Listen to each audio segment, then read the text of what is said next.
Hello viewers, welcome to சூரிய உதய channel. இன்னைக்கு நம்ம சேனல்ல ஒரு டிஃப்ரெண்டான ஸ்வீட் ரெசிபி தான் பார்க்க போறோம். அவல் பாயாசம், ஜவ்வரிசி, சேமியா பாயாசம் பார்த்துருப்போம். இது இளநீர் பாயாசம்.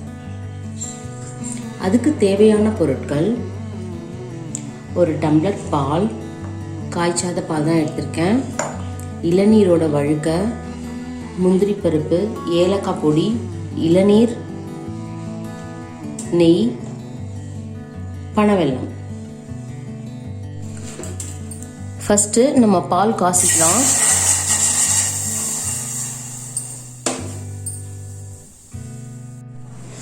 பால் காஞ்சிட்டு இருக்கு. இந்த மீன் டைம்ல நம்ம வழுக்கைய மிக்சர் ஜார்ல போட்டுட்டு எடுத்து வச்ச இளநீரை கொஞ்சம் இதுல ஊத்தி நம்ம நைஸா பேஸ்ட் மாதிரி அரைச்சிட்டு வந்துடுவோம். நைஸா அரைச்சிட்டு வந்தாச்சு.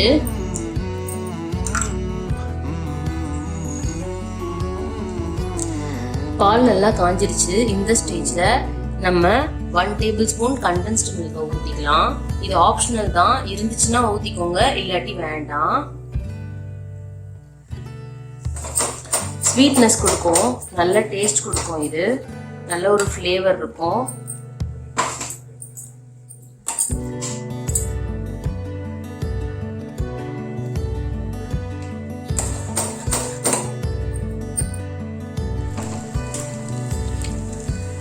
கண்டென்ஸ்டு மில்க்கும் பாலும் நல்லா காஞ்சிருச்சு.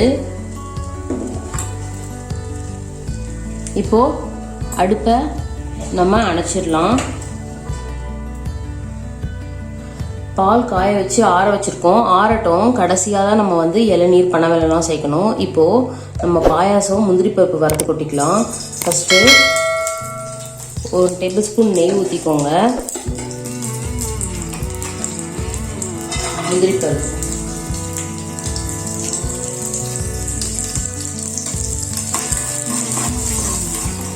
பால் பார்த்தீங்கன்னா நல்லா ஆறிடுச்சு, பாத்திரம்லாம் சுடலை.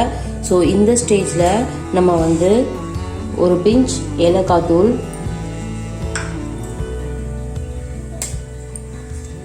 1 டேபிள் ஸ்பூன் பனவெல்லம். பால் காசும் போதே பனவெல்லம் போட்டிங்கன்னா திரிஞ்சிரும். கடைசியாக இளநீரில் அரைச்சி வச்சுருந்தோம் வழுக்கையும் இளநீரும், அதை அப்படியே இதில் போட்டு மிக்ஸ் பண்ணிக்கோங்க. இன்னும் கொஞ்சம் இளநீர் வச்சுருந்தேன் டம்ளரில், அதை அப்படியே மிக்சர் ஜாரை அளவு ஊற்றிக்கலாம். இதை அப்படியே மிக்ஸ் பண்ணிக்கோங்க. மிக்ஸ் பண்ணிவிட்டு நம்ம வறுத்து வச்சுருந்த முந்திரி பருப்புகளை இதில் போட்டுடலாம்.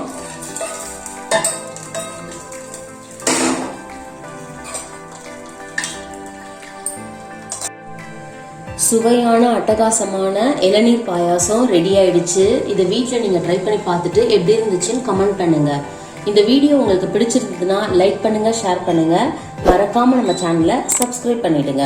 நம்ம சேனல்ல வர வீடியோஸ் அடிக்கடி உங்களுக்கு வரணும்னா பக்கத்தில் இருக்க பெல் ஐகானை டச் பண்ணிக்கோங்க.